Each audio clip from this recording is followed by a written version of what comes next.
Shalom semuanya. Hari ini kita memperingati kenaikan Tuhan Yesus ke sorga. Alkitab berkata, Yesus mati karena dosa-dosa kita. Dia dikuburkan, tetapi pada hari yang ketiga, Dia dibangkitkan. Haleluya!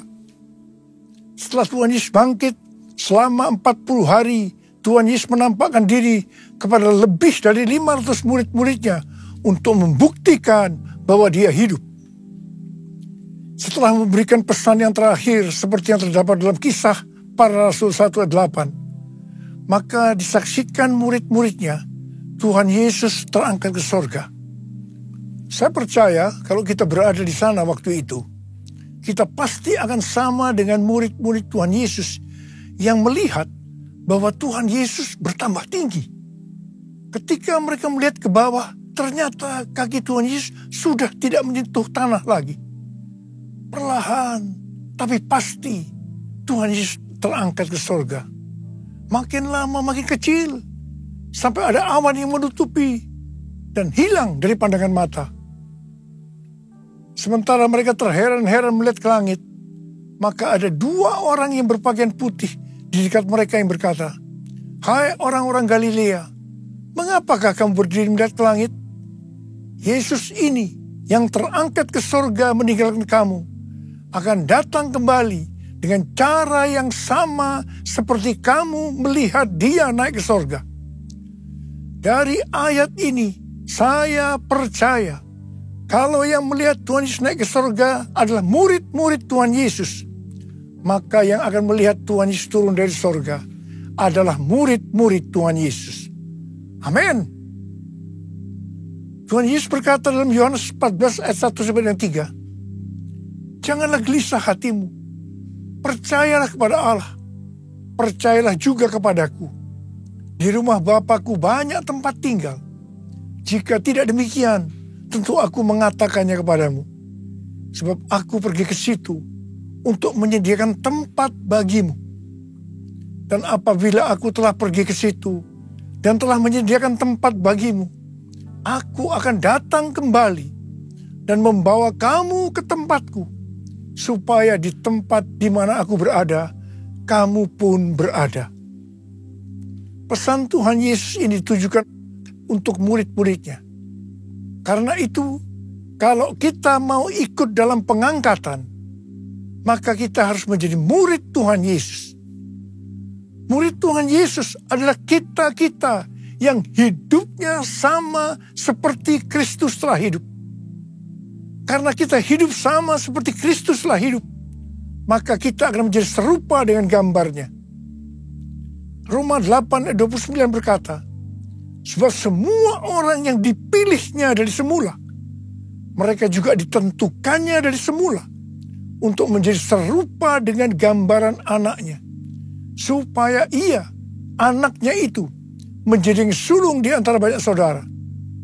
Jadi goal kita sebagai orang percaya adalah menjadi serupa dengan gambar Yesus, yaitu murid Tuhan Yesus. Bagi Allah selama-lamanya, bagi Allah selama-lamanya, bagi Allah selama-lamanya. Amin. Bagi Allah selama-lamanya, bagi Allah selama-lamanya, bagi Allah selama-lamanya. Amin.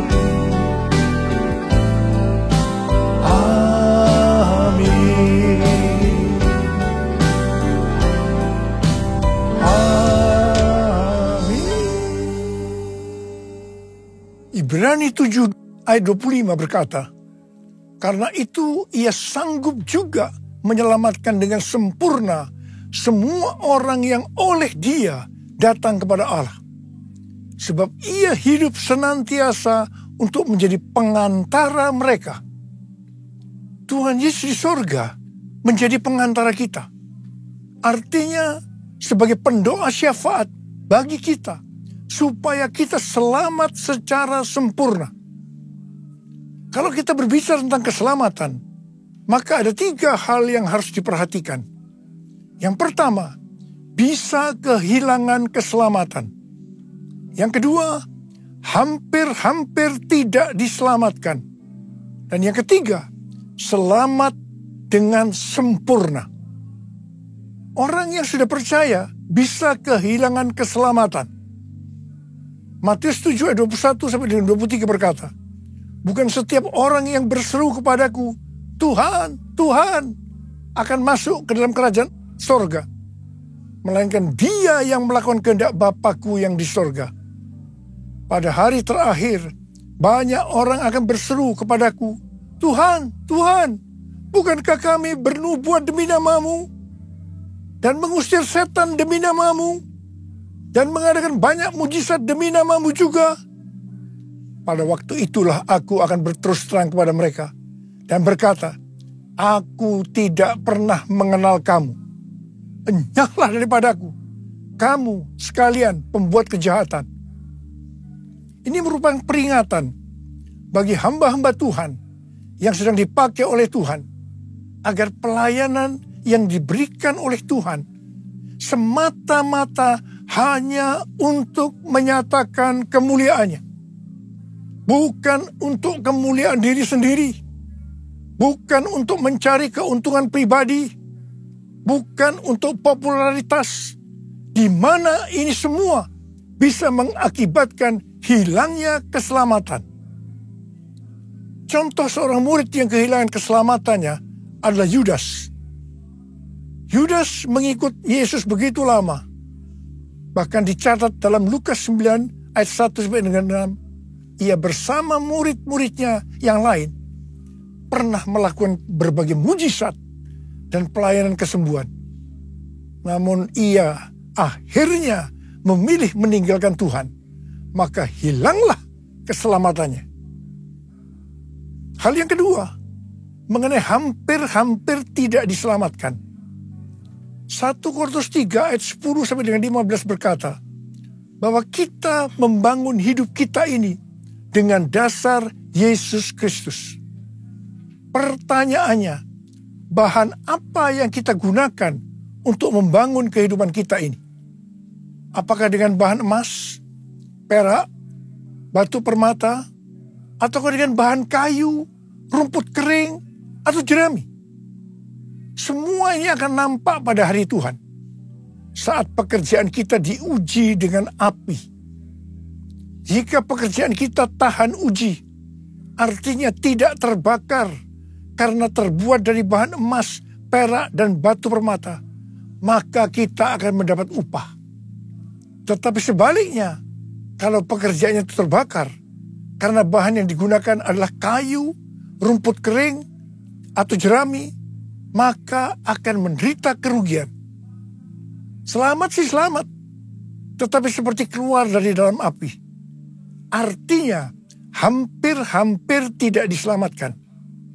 Hampir-hampir tidak diselamatkan dapat diartikan, yang pertama, kehilangan upah atau pahala. Yang kedua, kedudukan yang rendah di sorga. Yang ketiga, kehilangan kesempatan pelayanan dan kekuasaan di sorga. Yang keempat, kehilangan kemuliaan dan kehormatan di hadapan Allah. Mari, saya akan mengajak saudara untuk memperhatikan dengan serius pekerjaan pelayanan kita, juga termasuk kualitas kehidupan.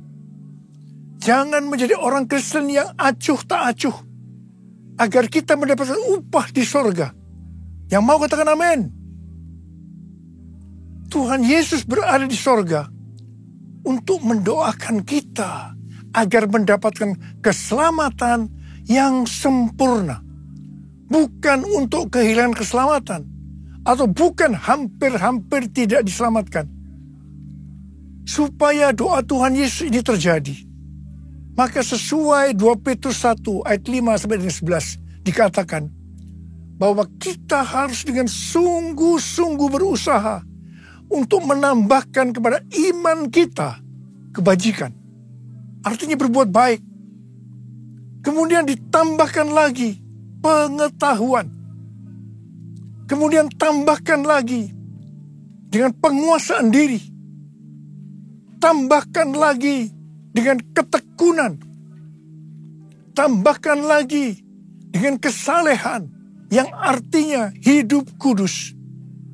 Tambahkan lagi kasih akan saudara-saudara seiman. Dan tambahkan lagi kasih akan semua orang. Kalau kita melakukan ini semua dengan sungguh-sungguh, maka kita akan lebih mengenal Tuhan Yesus Kristus. Dan kita tidak akan pernah tersandung.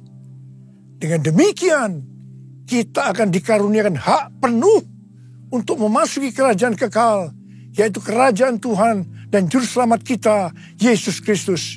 Yang artinya kita mendapatkan keselamatan yang sempurna. Haleluya! Bagi Allah selama-lamanya, bagi Allah selama-lamanya, bagi Allah selama-lamanya. Amin. Bagi Allah selama-lamanya, bagi Allah selama-lamanya, bagi Allah selama-lamanya. Amin. Amin. Amin. Pesan yang terakhir dari Tuhan Yesus untuk murid-muridnya sebelum ia terangkat ke sorga terdapat dalam Kisah Para Rasul 1 ayat 8 yang berkata, tetapi kamu akan menerima kuasa kalau Roh Kudus turun ke atas kamu, dan kamu akan menjadi saksiku di Yerusalem dan di seluruh Yudea dan Samaria dan sampai ke ujung bumi. Setelah memberikan pesan yang terakhir ini, Tuhan Yesus naik ke sorga. Setelah itu, apa yang dilakukan oleh murid-muridnya? Mereka pergi ke Yerusalem dan berkumpul di ruang atas atau kamar loteng. Mereka melakukan ini karena Tuhan Yesus yang menyuruh mereka agar tidak meninggalkan kota Yerusalem, karena mereka akan dilengkapi dengan kekuasaan dari tempat tinggi. Tuhan Yesus berkata, sebab Yohanes membaptis dengan air, tetapi tidak lama lagi kamu akan dibaptis dengan Roh Kudus. Murid-murid yang berkumpul berjumlah sekitar 120 orang. Kisah Para Rasul 1 ayat 14 bagian A berkata, mereka semua bertekun dengan sehati dalam doa bersama-sama. Artinya, mereka berdoa, memuji dan menyembah Tuhan dalam unity siang dan malam. Ini adalah prinsip restorasi Pondok Daud. Ini adalah prinsip menara doa. Pada hari raya Pentakosta, jadi 10 hari setelah mereka berkumpul itu, tiba-tiba turunlah dari langit suatu bunyi seperti tiupan angin yang keras yang memenuhi seluruh rumah di mana mereka duduk. Dan tampaklah kepada mereka lidah-lidah seperti nyala api yang bertebaran dan hinggap pada mereka masing-masing. Maka penuhlah mereka dengan Roh Kudus. Lalu mereka mulai berkata-kata dalam bahasa-bahasa lain, seperti yang diberikan oleh Roh itu kepada mereka untuk mengatakannya. Itu adalah bahasa roh. Orang yang dibaptis dengan Roh Kudus atau dipenuhi Roh Kudus, tanda awalnya adalah berbahasa roh. Setelah itu murid-murid Tuhan Yesus dipakai secara luar biasa untuk melakukan amanat agung. Tanda dan mujizat menyertai pelayanan mereka. Peristiwa ini disebut sebagai Pentakosta yang pertama. Pentakosta yang pertama ini dahsyat. Sebab dalam kurun beberapa ratus tahun, sekitar 70% dari dunia yang dikenal waktu itu, yaitu yang berada di bawah kekaisaran Romawi, menjadi Kristen. Pertanyaannya, apakah amanat agung sudah selesai? Jawabannya Belum. Karena itu pada tahun 1906, kembali Roh Kudus dicurahkan di Azusa Street, yang disebut sebagai Pentakosta yang kedua. Ciri-ciri yang menonjol dalam Pentakosta kedua ini adalah penekanan dalam hal berbahasa roh dan pelayanan mujizat dan kesembuhan. Meskipun seluruh karunia roh juga dicurahkan dengan limpahnya. Pentakosta kedua ini dahsyat. Mengapa? Karena melahirkan gerakan Pentakosta dan karismatik. Saat ini ada sekitar 700 juta orang yang diberdayakan oleh Roh Kudus. Pertanyaannya, apakah amanat agung sudah selesai? Jawabannya belum. Karena itu hari-hari ini pencurahan Roh Kudus yang jauh lebih dahsyat dibanding dengan Azusa Street sedang terjadi. Ini disebut sebagai Pentakosta yang ketiga. Seperti yang terjadi pada Pentakosta yang pertama dan Pentakosta yang kedua. Maka berbahasa roh dan pelayanan kesembuhan juga terlihat begitu intens. Saya percaya dengan Pentakosta ketiga ini, amanat agung Tuhan Yesus akan selesai dan Tuhan Yesus akan datang kembali. Yesus, aku percaya, Yesus, aku milikmu, ku hidup karenamu dan hanya untukmu. Yesus, aku percaya, Yesus, aku milikmu,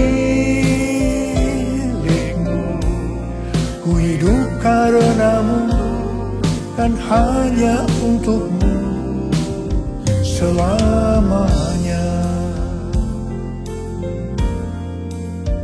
I will worship you, I will worship you, I will worship you, Jesus,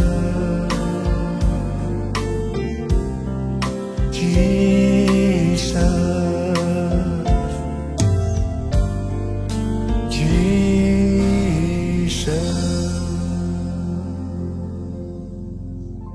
Rasul Paulus berkata dalam 1 Korintus 14 ayat 5a, aku suka supaya kamu semua berkata-kata dengan bahasa roh.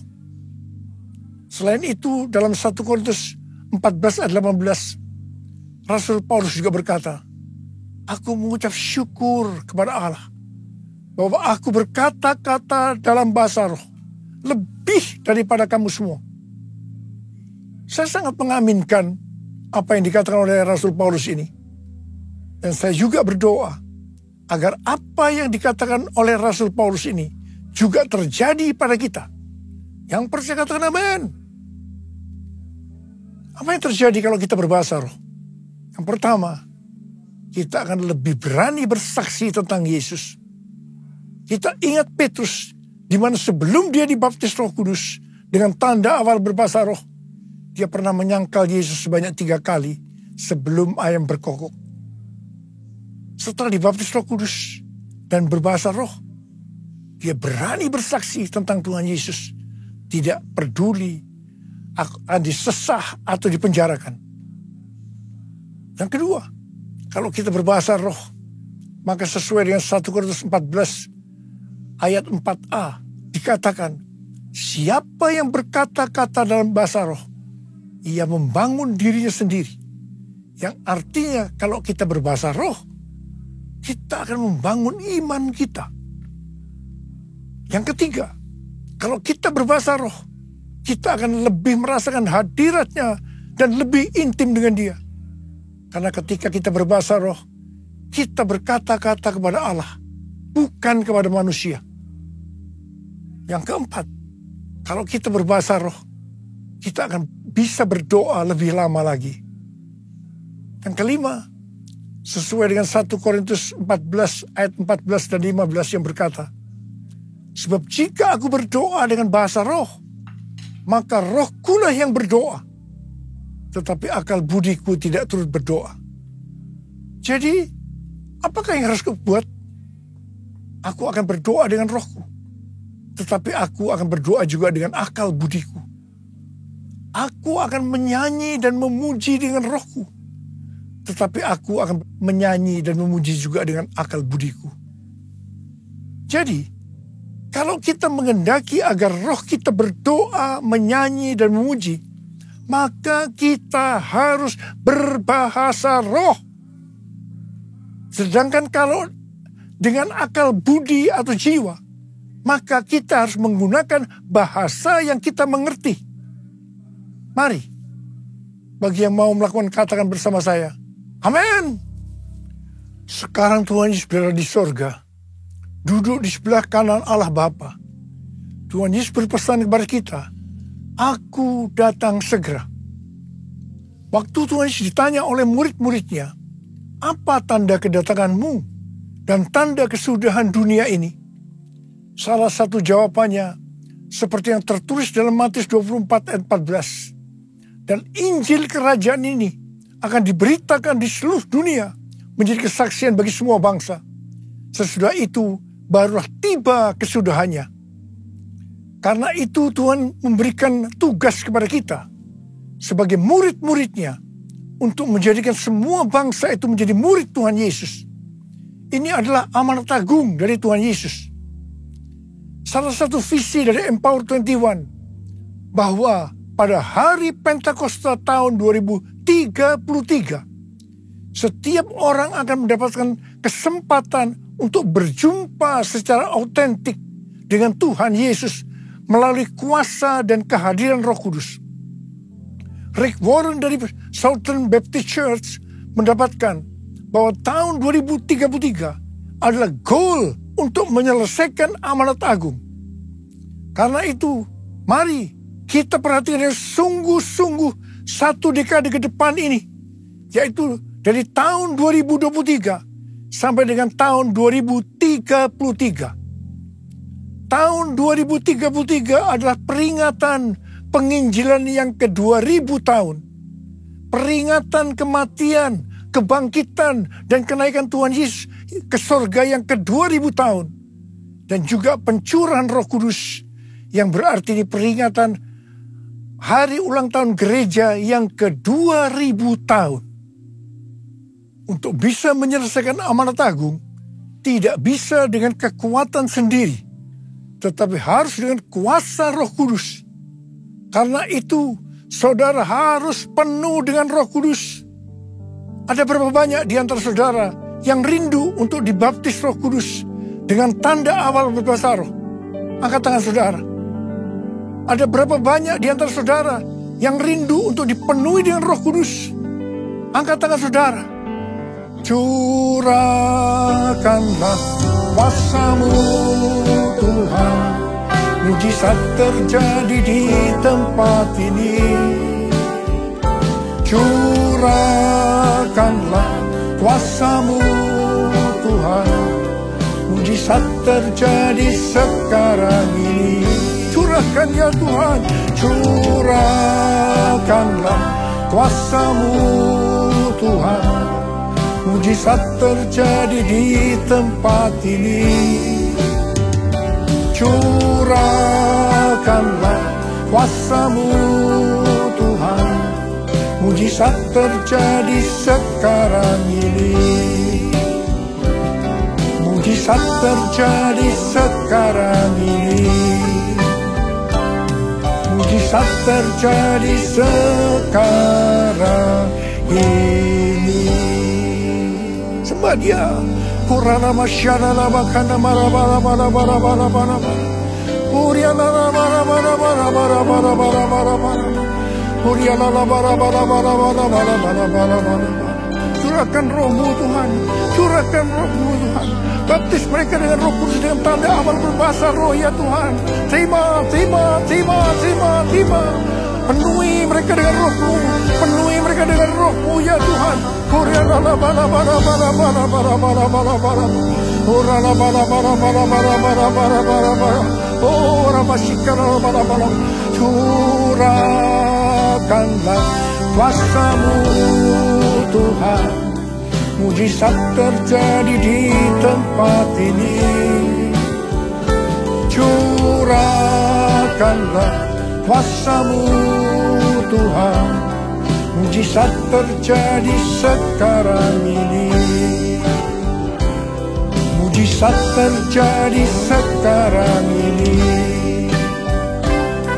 Mujizat terjadi sekarang ini.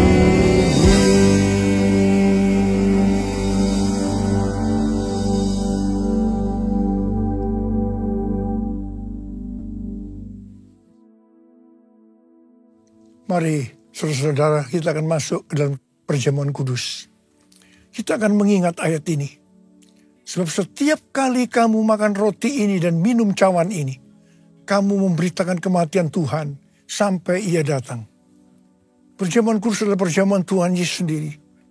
Setiap kali kita masuk dalam perjamuan kudus, Tuhan Yesus selalu berkata, biarlah ini menjadi peringatan akan aku. Peringatan akan aku. Karena itu mari arahkan hati kita kepada kebaikan Tuhan. Kita akan mengingat kebaikan Tuhan.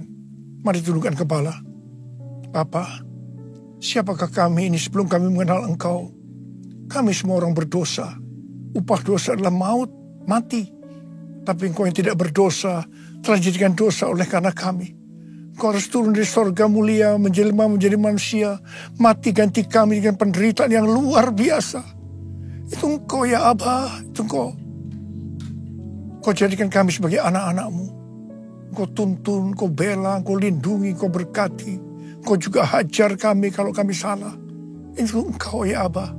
Itu Engkau ya Abah. Tuhan terima kasih. Bapa terima kasih. Bapa terima kasih. Tuhan akan memberkati kita melalui perjamuan kudus. Tapi Tuhan mau kita makan dan minum dengan cara yang benar. Karena itu masing-masing sekarang berdoa. Introspeksi. Lihat keadaan dirimu masing-masing. Jangan menyimpan dosa.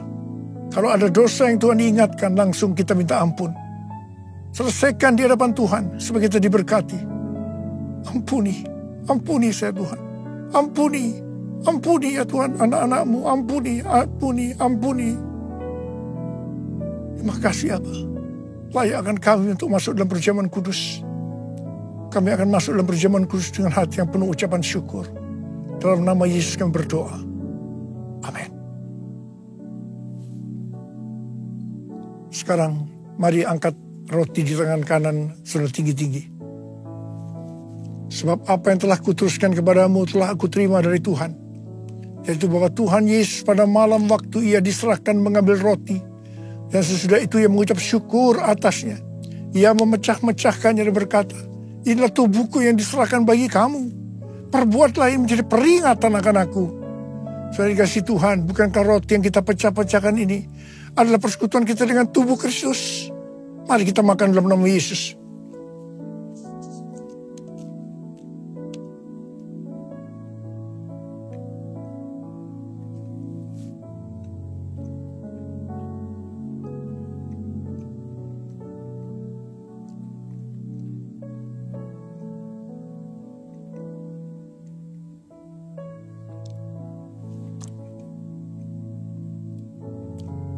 Sekarang angkat cawan di tangan kanan saudara tinggi-tinggi.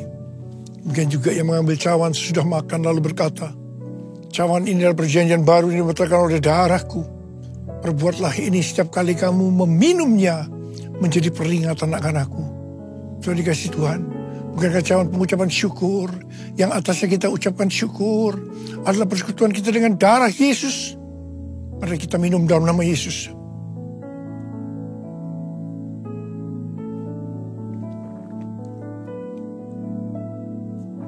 Mari angkat tangan kita di hadapan Tuhan. Ucapkan syukur dan terima kasih dengan suara, jangan diam. Tuhan terima kasih ya Tuhan. Terima kasih. Terima kasih ya Tuhan. Terima kasih. Kurialala bala bara bara bara bara.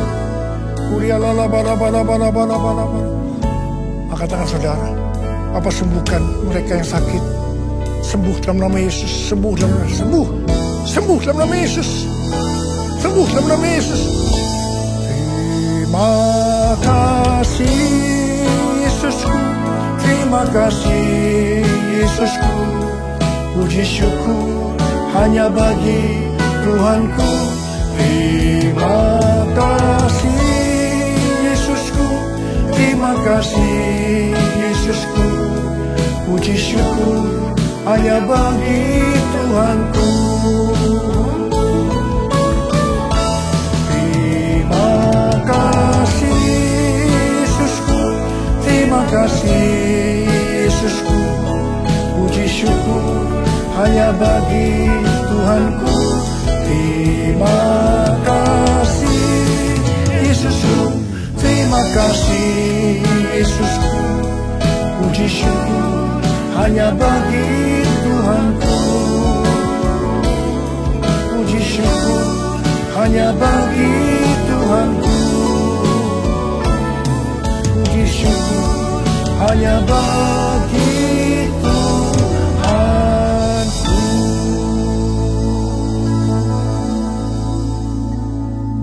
Sekarang terimalah berkat Tuhan. Kasih karunia yang berlimpah-limpah daripada Allah Bapa dalam Anak yang tunggal Yesus Kristus. Persekutuan yang manis dengan Roh Kudus menyertai saudara sekalian mulai hari ini. Sampai Tuhan Yesus datang menjemput kita di awan-awan dan bahkan sampai selama-lamanya. Yang percaya bersama-sama katakan, Amin.